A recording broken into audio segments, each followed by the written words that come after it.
And it's also written entirely in C++ for performance using asynchronous I/O. So as you can see, we like performant applications.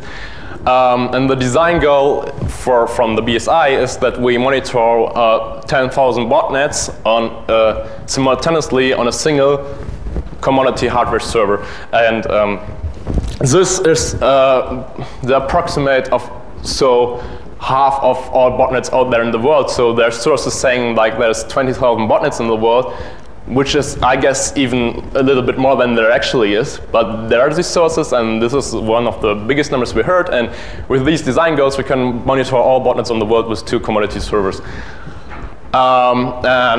Actually, the software is also shared under the GPL, but not with everyone, because we don't want to know. We don't want the black hats to have our software, so they cannot block our monitoring software by looking at its source in case it has any design flaws, revealing its identity at monitoring software. But those who are like ISP or whoever has a reason to monitor botnets can approach us or the BSI and say, we want the software, and they're going to share it under the GPL, so you even get the source with us. They actually allowed me, so this is kind of classified information. It's not really classified, but they want us to talk about it, but they allowed me to talk about it here, so that's pretty nice. And this is how it actually works. This is the core daemon, which is again modularized. So you have the different client modules, because not all botnets are IRC anymore today. Like there's a lot of HTTP botnets in Russia these days, and here in the States, there's still a lot of IRC botnets, and there's also a WovaNet client for monitoring the Stormworm botnet. And these are all managed by the protocol manager. So there's an interface to our great Postgres database again, we can also control this daemon by IRC itself.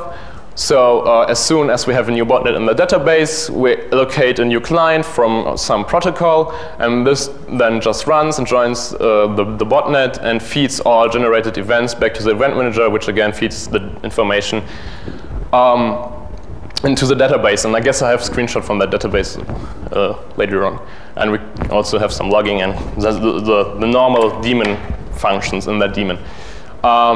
So yeah, this is how the software works, and if you're interested in details or whatever, don't hesitate to approach me, but this is what I can officially, globally, publicly say about it. And so what are we seeing right now? Because it's nice to talk about our theory and software, but it's also nice to talk about results. And what we're seeing is, first of all, starting in Russia these days and coming to other continents more and more is the prevalence of HTTP botnets, because IRC is nice, but you somehow limit yourself. For example, if you have a botnet of a fixed size, you have also that amount of connections to your server simultaneously. So if you have a 60,000 botnet, you have 60,000 simultaneous TCP connections running all the time, which means they are eating up your resources all the time. And an HTTP botnet, in an HTTP botnet, you are just setting up your web server, and each bot polls your command file like every 60 minutes, and that means you have 60,000 connections, but spread over 60 minutes and not being active all the time, which means on the one hand you have less resources to maintain on the server, on the other hand you have more traffic resources and a handshake for each connection and whatever. And also, it's way easier to set up for the kiddies, because they don't really have to root a server to set up their IRC server. They just have to own some web server. And if they own the web server, they can just set up the command file there and let the bots pull these URLs. So they can actually use some tripod or whatever account, hack it, and then put the command file there. As I've said, it's not performant, but it's the way to go for kiddies. And the other thing is peer-to-peer command and control, like seen in Stormworm, and I think has already been talked to the death by some researchers, but just briefly introduce here. So they use the overnet peer-to-peer network, which is usually used for file sharing, frequently query the network for updates, and So the advancement is you have no more one single point of failure. So if you usually want to take down a botnet, you take down this command and control infrastructure, which is between 1 to 10 servers or something like that, and you're done. But with this peer-to-peer approach, you just can't take down all overnet nodes in the world because there's millions. So yeah, these are hard to take down.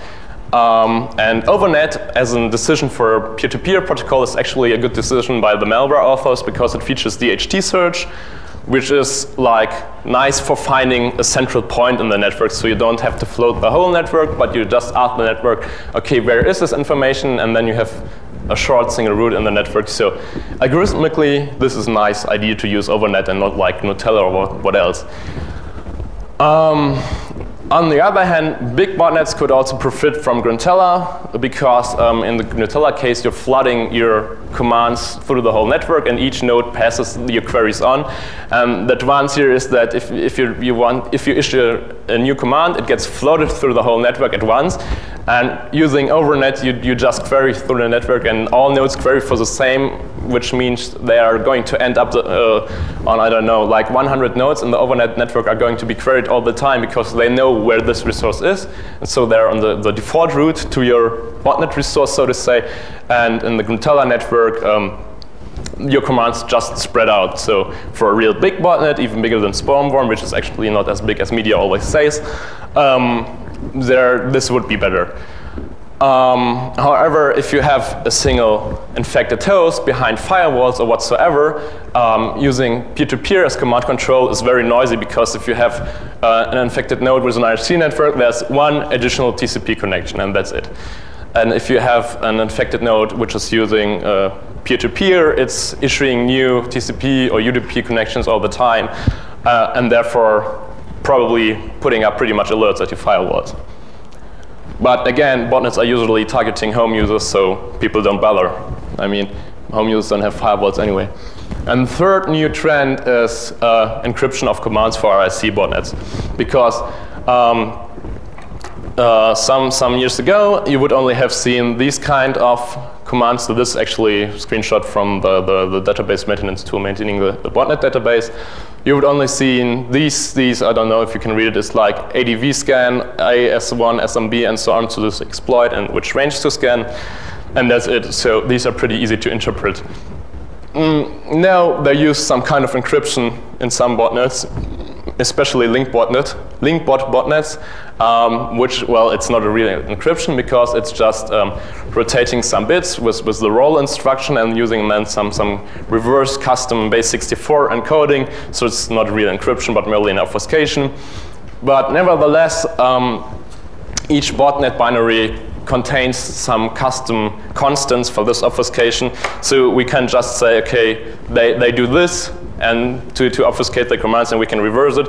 But we have to look at each binary manually to figure out which constants for rotation they are actually using. And this is, again, tedious work we wanted to avoid with doing our whole automatic approach. Yeah, and so this is kind of necessity. We're now looking into machine learning for automatically identifying what these commands do with some high interaction honeypots, but this is research we're thinking about to do in the future, so this isn't even ongoing research, and this is one of the current trends we were looking at. Yeah, and that's pretty much it.